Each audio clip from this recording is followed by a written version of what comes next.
This is part 4 and the final Bible study for 1 Kings chapter 13. Quick recap. The new prophet lost his life for following a lie.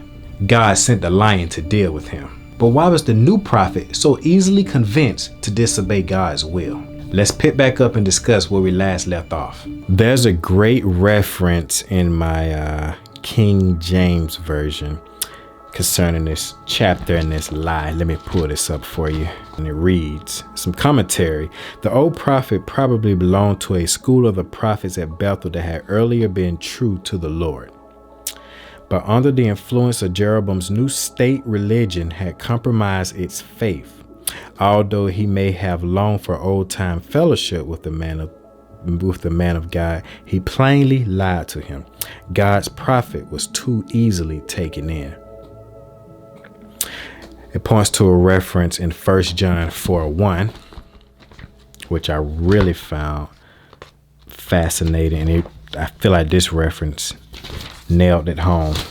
And it reads, Beloved, believe not every spirit, but try the spirits whether they are of God, because many false prophets are gone out into the world. That's powerful. That's solid. That sums up that entire story in a sense. Be aware of false prophet. Test the spirit by the spirit.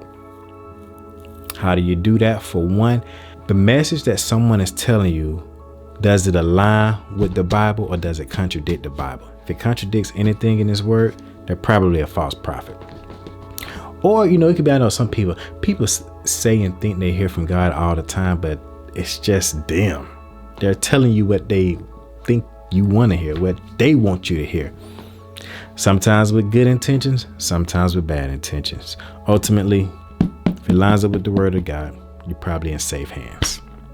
Just a few more thoughts concerning that story. Again, that one chapter had two very powerful, miraculous events to occur, which is rare.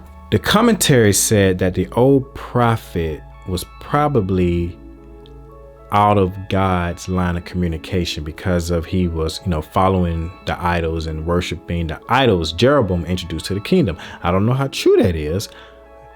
If that is true, I would assume that God wouldn't speak to the old prophet, even in communicating to the new prophet when he told him his fate, that he would die and have his bone buried, where he told him his bones would be buried elsewhere. That makes me think that maybe what the commentary said wasn't accurate, but I don't know. Ultimately, I wish there was more context around that entire chapter and story. I feel like there was a lot missing, like why, the big why did this new prophet think it was okay to believe the old prophet? Why was he so easily convinced? Was it out of a pure motive that he was convinced? Did he really truly believe that God had told him that it was okay to go back to the city? And if not, then it's more understandable that's why he lost his life, because he was in direct disobedience to what God had told him to do, which was not to go back to the city. Ultimately, I'm just going to trust and believe God, that God knew his heart. And here's the other thing that really got me. The old prophet is still alive, at least at that point in time. Now, I haven't read the next chapter to see if there's any more about the old prophet and what his fate was, or maybe he just got off the hook. He went on to live his life. The fact that God didn't punish the old prophet for lying, that's shocking too. Hey, God's ways are not our ways. His thinking and his wisdom and knowledge is far above ours. Some things we just won't get. Some things we may not ever get an answer to. We just won't understand. You just got to trust God. Trust God that he loves us enough to cover us and keep us, even when we don't understand.